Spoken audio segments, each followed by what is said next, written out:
Alô, amigos, estamos de volta com mais um programa O que é o Espiritismo? Contando mais uma vez com a participação de Orson Carrara, da cidade de Matão. É uma satisfação, porque falar do Espiritismo nos enche o coração de entusiasmo e de alegria face às grandezas desta doutrina. Então, o que é o Espiritismo abre uma perspectiva imensa para todos nós. Muito obrigado pela oportunidade. Orson, muita gente que não conhece a doutrina passa na frente de um centro espírita assim e às vezes tem até uma má impressão. E pessoas que entram no centro, mas isso aqui é mesmo uma religião? Não tem nenhuma imagem, não tem um crucifixo, não tem nada. Aliás, no comecinho do SEAC em Bauru, do Centro Espírita Amor de Caridade de Bauru, um padre chamado Pedro Paulo Cope, ele saía da igreja Santa Terezinha, que fica nas proximidades de onde é o SEAC hoje, e ele dava uma paradinha ali com a procissão e fazia, se abençoava a casa, né? De vez em quando ele dizia, vá de retro, Satanás. E o pessoal ficava escandalizado, né, pela intolerância religiosa.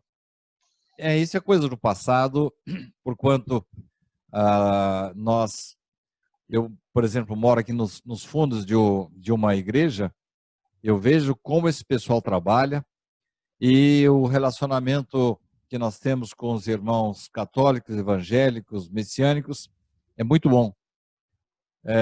Num programa que temos na TV SEAC, já levamos 2 vezes o bispo e levamos aí, se não me engano, 2 padres e um pastor evangélico para ser entrevistado.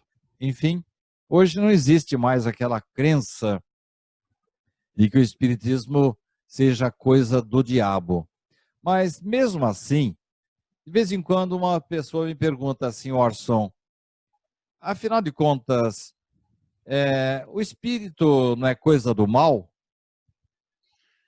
É muito interessante você dizer isso, e você, antes de responder a sua pergunta, eu quero me referir à citação que você fez de trazer bispos e padres e pastores para serem entrevistados, porque isso demonstra a solidariedade e o respeito que deve nortear os nossos relacionamentos, e ainda devemos considerar que toda pessoa tem algo de si para oferecer de bom para a construção de um mundo melhor. Não há nenhuma pessoa que não tenha algo de bom para oferecer. Todos nós temos experiências, conteúdos, forma de ver, visões diferenciadas, bagagens que podem ser trocadas para que todos cresçamos juntos, né? Mas espírito, a pergunta é, espírito é coisa do mal? Foi a sua pergunta, né? É uma visão equivocada, porque espíritos são filhos de Deus. É que a palavra espírito, desde muito tempo, criou um estigma de preconceito contra a palavra espírito. Mas espíritos são pessoas, são almas. É que a palavra espírito parece que criou uma confusão na cabeça das pessoas. Me desculpe interrompê-lo. Sim. A gente tem muito amor pelos parentes, pelos pais, mas depois que eles morrem, eles viram, de repente, de uma hora para outra, alma do outro mundo. Pois é. Parece que a gente tem um certo preconceito com a pessoa depois de morta, é isso? Pois é, parece que o fato de ter morrido, de ter desencarnado, que é um fato natural da vida, transforma a pessoa em santo, ou em demônio, ou coisa ruim que não pode aparecer, nada disso. Nós somos pessoas, almas imortais. E uma vez tendo deixado o corpo de carne, que é um instrumento perecível de um certo tempo de duração, para que o espírito faça o seu progresso, nós voltamos à nossa condição original. Qual é a nossa condição original? Almas, mas se quisermos dar o nome de alma ou outro nome, isso é indiferente, o nome que se dê é secundário. Nós, os espíritas, costumamos utilizar o nome de espíritos, mas espírito é sinônimo de alma. Aliás, nós, os espíritas, nos referimos à alma quando o espírito está encarnado. Então, nós estamos aqui ocupando corpos de carne, somos uma alma, não temos uma alma, somos uma alma temporariamente utilizando o corpo de alma, utilizando o corpo de carne.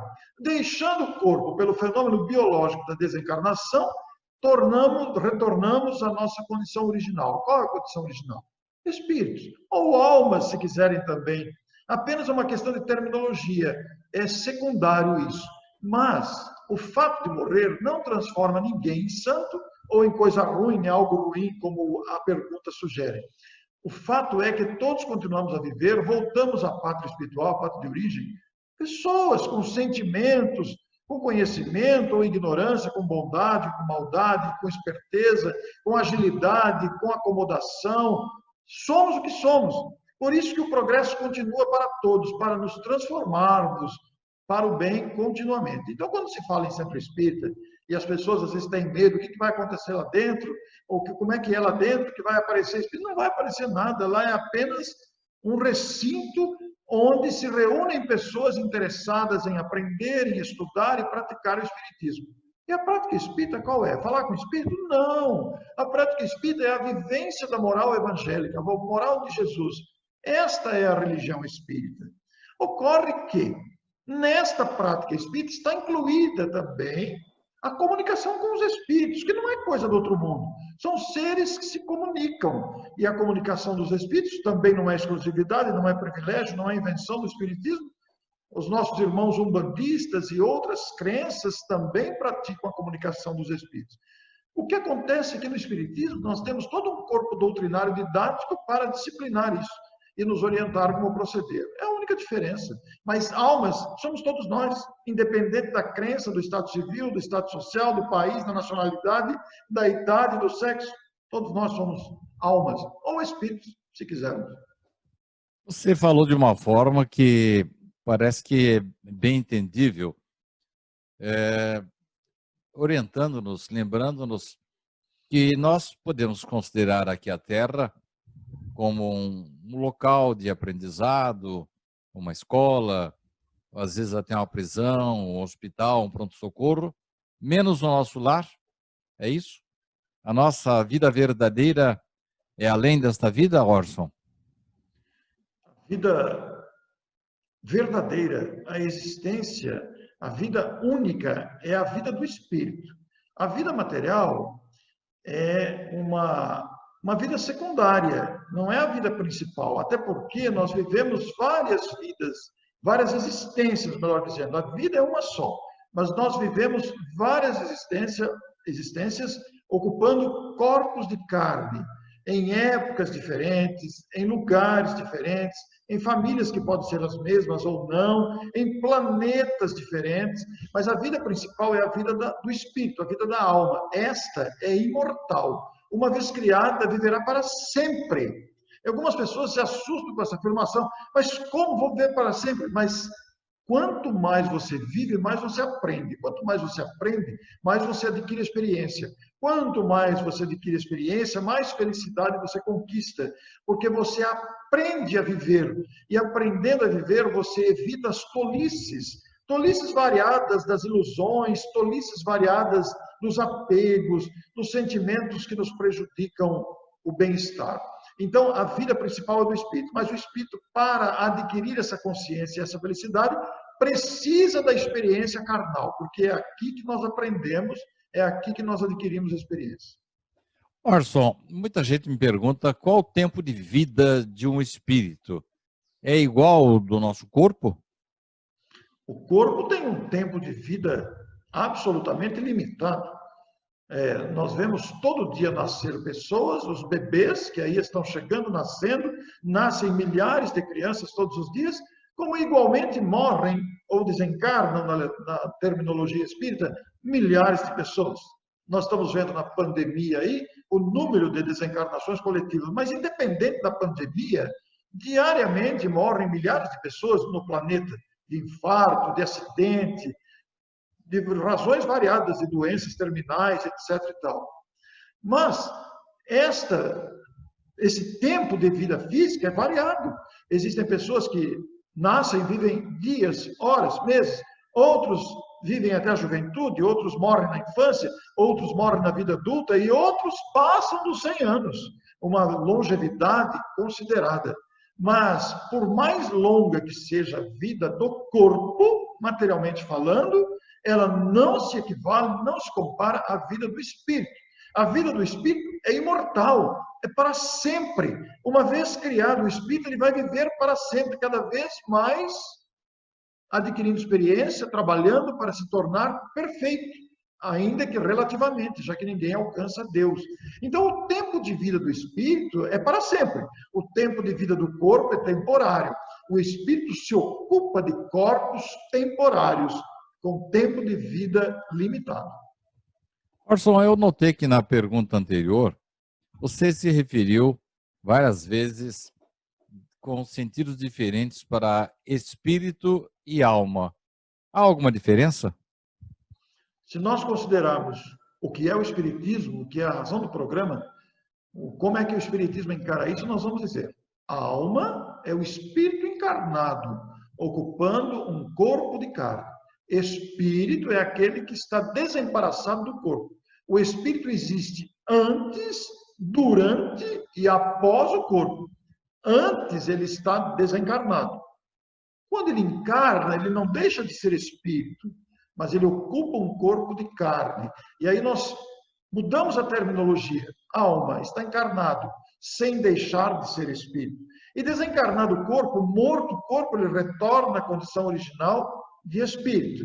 E é muito interessante, Sidney, porque mesmo estando no corpo, utilizando-se de um conglomerado biológico, como é o corpo físico, a alma também se manifesta. Ela pode, durante o sono do corpo, por exemplo, a alma se desprende parcialmente do corpo e faz aprendizados e poderá, inclusive, manifestar-se. Então, o espírito está sempre presente. É sempre o elemento principal. O espírito é que possui o corpo, não é o corpo que possui o espírito. É muito importante considerar isso. Orson, essa expressão alma e espírito, ela foi criada por Kardec para designar realmente quando, como você bem já falou, já na sua resposta, se o espírito está encarnado ou não. Mas parece que não pegou muito essa diferenciação de Kardec, né, Orson? Porque a gente fala em espírito encarnado, fala referindo-se a uma pessoa viva, que essa pessoa tem uma boa alma. Você acha que pegou essa diferenciação que Kardec estabeleceu? Na verdade, Sidney, nós temos por hábito de negligência até, hábito que se incorporou ao nosso linguajar. A gente mistura muitas coisas. É uma questão de terminologia, de uso de palavras.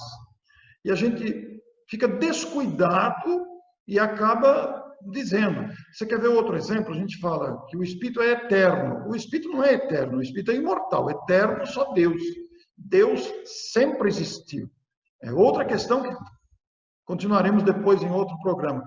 Mas a questão de alma sendo o espírito encarnado ou o espírito estando desembaraçado, a gente mistura por descuido mesmo. Porque a gente costuma falar o espírito, olha, o Sidney é um espírito encarnado. Sim, é verdade, o Sidney é um espírito encarnado. O Orson é um espírito encarnado, é a alma do Orson. Não, não é isso a alma do Orson.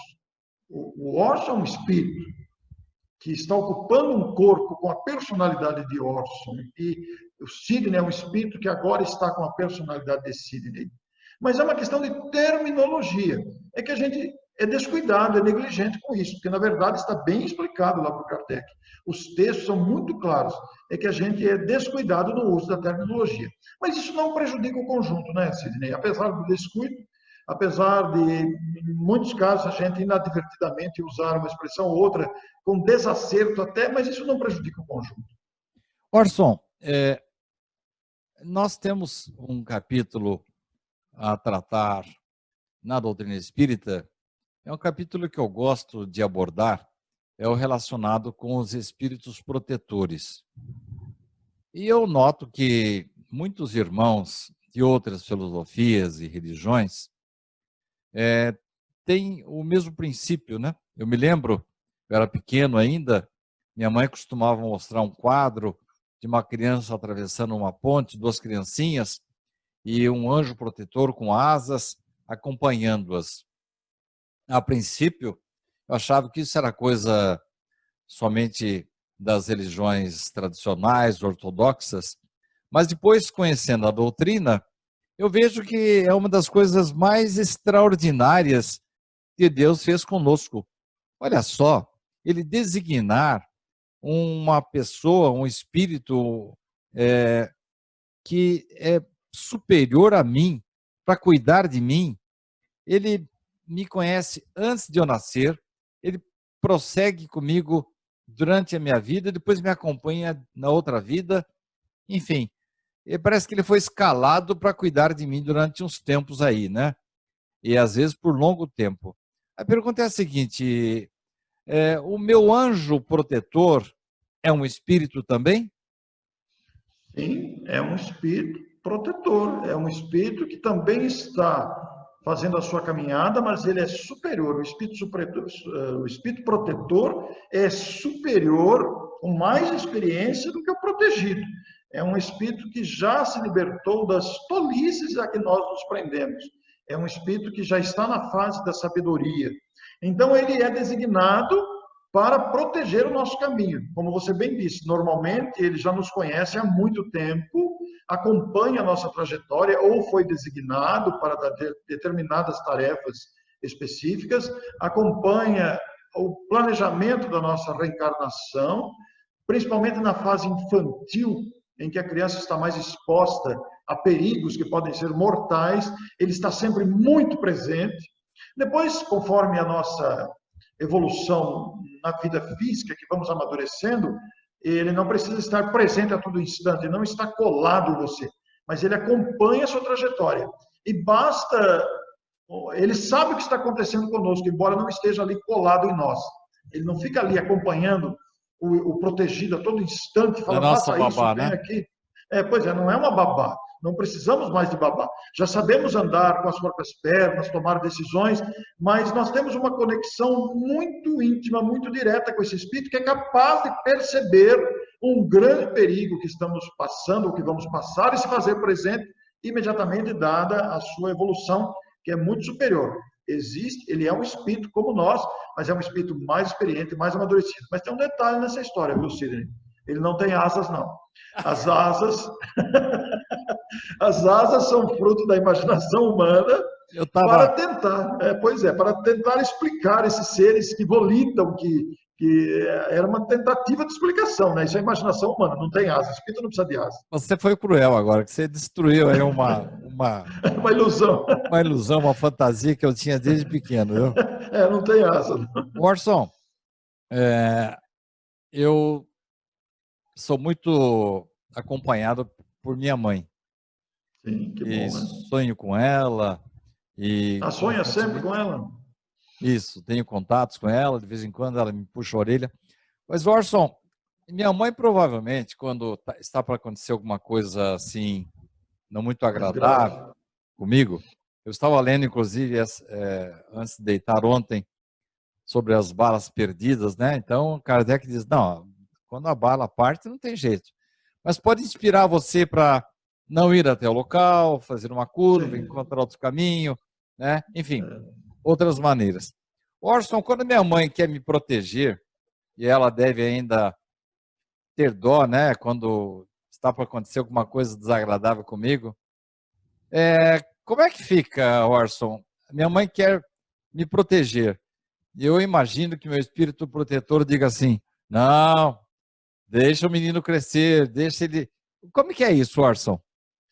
É muito curioso pensar nisso, né? Porque os espíritos protetores ou os espíritos familiares, como é o exemplo que você está citando, eles não são espíritos que têm a capacidade de interferir. Eles sugerem e você pode aceitar ou não. O espírito protetor, por exemplo, que é o anjo da guarda, chamado anjo da guarda, ele sabe que você deverá enfrentar determinada situação. Ele vai te orientar, vai te dar coragem, vai te dar sugestões, mas existem situações que estão na sua necessidade de aprendizado ele não vai poder fazer nada para evitar. Ele deixa acontecer quando você tem que passar por aquele aprendizado. Mas, no caso dos espíritos familiares, como a sua mãe, por exemplo, que te acompanha por laços de afetos recentes, que talvez não seja o espírito, não deve ser o espírito responsável por você, mas é apenas um familiar que te acompanha por laços de afinidade, etc. Ela tem vontade de te proteger. É claro que uma mãe faz tudo pelo filho desde quando nasce. E, naturalmente, a mãe, verificando que você, por exemplo, vai passar por uma situação grave, vai sofrer um acidente, por exemplo, ela não pode interferir, ela vai tomar todos os cuidados e poderá até entrar em agonia, em angústia, em desespero, porque está vendo o que vai acontecer e você está indo e ela não pode interferir. Mas se ela for um espírito equilibrado, ela vai saber compreender essa situação e será ajudada também pela presença do seu próprio anjo guardião. Fala, não, deixa ele, isso aí faz parte da atividade, do aprendizado dele. Quer dizer, há toda uma dinâmica, né, em torno da proteção dos espíritos familiares, espíritos protetores, os amigos espirituais. Porque sabe você que a gente gera simpatia no mundo espiritual, né? A gente também gera antipatia. Existem espíritos que simpatizam conosco e passam a nos amparar, passam a nos proteger. E existem espíritos que ficam meio zangados com a gente por várias razões e também nutrem uma certa antipatia. Aí vale até dar um exemplo muito curioso. Se você ajuda uma pessoa que está em grande necessidade, você vai despertar a simpatia do anjo da guarda daquela pessoa. Você vai despertar, você falou isso no programa da TV CA, que outro dia que eu ouvi, né? Você vai despertar a simpatia de um espírito amigo daquela pessoa que vai olhar por você também, porque você está aliviando o sofrimento, a angústia daquela pessoa. Então você se torna um alvo de proteção do protetor dele, porque você ajudou. Então é um processo muito dinâmico. Aliás, esse capítulo do Livro dos Espíritos aí, seria muito interessante que as pessoas buscassem lá no Livro dos Espíritos as questões do capítulo específico, espíritos protetores, espíritos familiares, espíritos simpáticos, porque você classificou bem. É algo extraordinário pensar nisso, que temos um espírito que olha por nós, um espírito que nos orienta. Agora, nós temos que ser maleáveis, acessíveis, e não turrões, e rebeldes, e durões, porque aí ele não vai poder fazer nada com a nossa rebeldia, né, Sidney? Aí nós vamos responder, né? Então, sintetizando o assunto, por mais amigos, e você citou muito bem, né? Quando você faz bem para alguém, você acaba atraindo a simpatia do espírito protetor dele, dos familiares dele, né? Eu vi isso no livro Voltei, de Irmão Jacó, quando chega aquela professora lá, os pais, avós, tios das crianças, em relação às quais ela tinha muito carinho, foram esperá-la, né? Mas, então quer dizer que os espíritos que têm uma certa afinidade conosco, os espíritos familiares, estão subordinados à autoridade do meu espírito protetor, que sabe melhor o que é bom para mim ou não. Não é isso, Orson? Sem dúvida nenhuma, porque eles não têm, assim, poder de interferir. E quando os espíritos já estão com bastante equilíbrio, quando já têm consciência, eles compreendem isso e se subordinam às leis que regem a vida e à presença do espírito protetor, que normalmente orienta e também faz da sua presença uma garantia de felicidade, de harmonia, de esperança para aquele familiar que, vendo uma situação, pode se desesperar, né?